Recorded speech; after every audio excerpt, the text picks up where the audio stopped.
Welcome to Not Milk Never Milk. Subscribe if you're lactose intolerant. You begin now. Locate the recovery key exactly as issued and place it where you can clearly read each character. You must disable autocorrect and any clipboard monitoring, otherwise characters may change.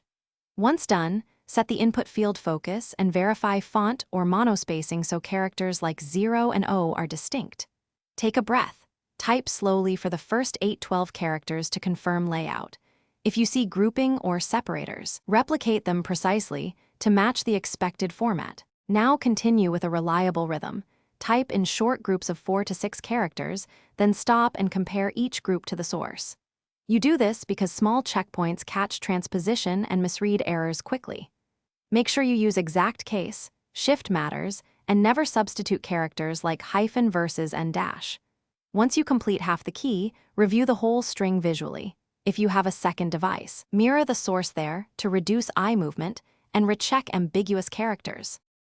Finish by slowly reading the entire key left to right, confirming pairs like 0 versus letter O and 1 versus lowercase l.